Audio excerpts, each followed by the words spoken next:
makingascene.org brings you Creating a Touring Syndicate for Increased Leverage. All right, let's just get right into it, shall we? For years, indie artists, you've been caught in the same totally frustrating cycle. You know the one. Industry reports show that a huge number of independent tours either lose money or, just barely scrape by. You grind to build your streaming numbers, you cross your fingers that some algorithm blesses you, and then you spend a bunch of money just guessing which city might work. And any money you lose, well, you just call that building an audience, right? It's a story that has kept the middlemen pretty comfortable, but has left artists gambling on their careers. But what if there's a completely different way to look at this? The team at makingascene.org really frames this with such a powerful metaphor. Imagine this. Instead of every band just wandering around alone in the dark, what if they all formed a network and carried a flashlight together? That simple little shift in perspective, it changes absolutely everything. And this slide, it just lays it all out, doesn't it? We're talking about a move from the old way, all guesswork, being totally dependent on platforms, artists working alone in just losing money, to a new model. A model built on shared intelligence, artists actually owning their stuff, cooperation, and, actual profitability. It's the difference between being a passenger in your own career and finally getting in the driver's seat.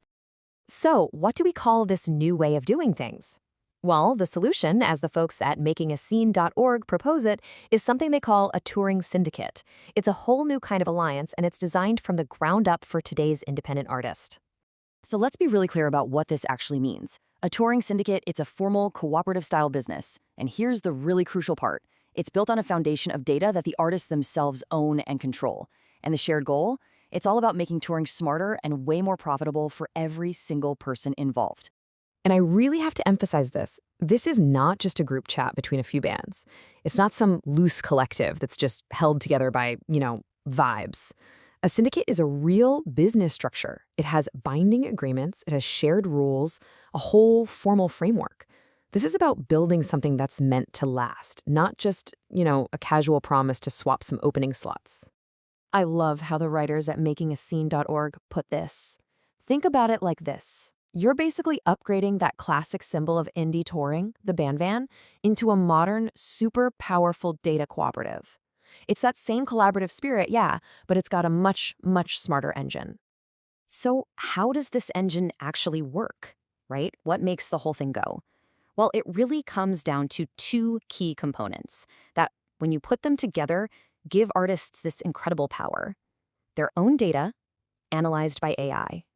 So the first big mental shift here is understanding what kind of data really matters. Forget about those passive social media followers. That's just a vanity metric that some platform owns. The syndicate is built on what you could call a fan passport, of verified supporters. This is intelligence that the artist owns. It records who actually showed up to the gig, who bought merch, who came back for the next show. That is data you can actually build a business on. And this is the real breakthrough moment. One artist, on their own, might see a little pocket of fans over in Cleveland. Another one sees a small cluster in Pittsburgh. Alone, each of them has, a piece of the map. But when they pool their data together, whoa, the syndicate doesn't just see those lonely little cities, it sees the entire touring corridor. It reveals a whole regional ecosystem that was totally invisible before. And the process to get there? It's actually really straightforward. Step 1, you collect that verified fan passport data. Step 2, you use AI to analyze all of it and find the hidden patterns. And then step 3, you use some simple tools, sometimes called Web3 tools, to prove things like attendance. Just think of it like getting a digital, unforgeable stamp in their passport. It creates this reliable, portable record of how engaged your fans really are. Collect, analyze, prove. Simple as that. Okay, so all this data, all this analysis, what does it actually do for you? How does it translate into real-world power? Well, it isn't just some academic exercise. It leads directly to way smarter touring decisions and, this is the big one, real leverage for artists. It is the shift from just guessing to actually knowing. So here's what it can look like in practice. The syndicate's AI can generate a simple report just like this one, but notice, it's not just listing cities. It's giving them a confidence score based on real data, things like high fan overlap between artists or maybe a history of strong merch sales. It can even flag a city like Indianapolis as a surprise opportunity that no single artist would have ever seen on their own. And this is the result of all that knowledge. The entire conversation with venues and promoters completely changes. You're not walking in anymore with just hope and a hunch. You're walking in with verifiable data that proves your audience exists in that market. The bottom line is, you are not guessing anymore. Now, to make this whole thing actually work, it can't just be a cool idea. It has to be a real business. And that means building a solid legal and operational foundation. This is what makingascene.org calls the grown-up version of artist ownership. And seriously, you can't skip this part. This is the boring stuff that makes all the cool stuff possible. You have to have clear data use agreements with your fans. You've got to follow FTC and FCC rules for communication. You need to start up a formal legal structure, like a co-op or an LLC. And, this is so important, you have to have written rules for how the syndicate actually operates. So when you put it all together, you can see we're really talking about two fundamentally different worlds. The old industry, it thrives on competition. It keeps artists fragmented and dependent on platforms. But this new artist-owned economy, it's built on cooperation, which creates collective leverage and, in the end, real independence. And that really brings us to the core message from this whole analysis on makingascene.org. The way forward for independent artists isn't about waiting for some gatekeeper to discover you.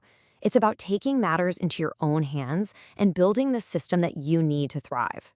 The ultimate reward for doing all this work is actually simple, but it's incredibly profound.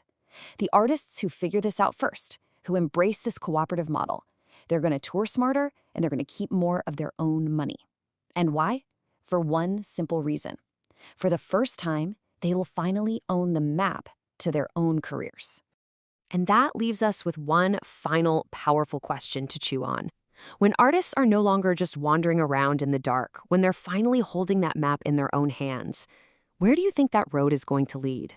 Make sure you check out the other great articles and resources on makingascene.org, the place the indie artist goes to build the new music industry.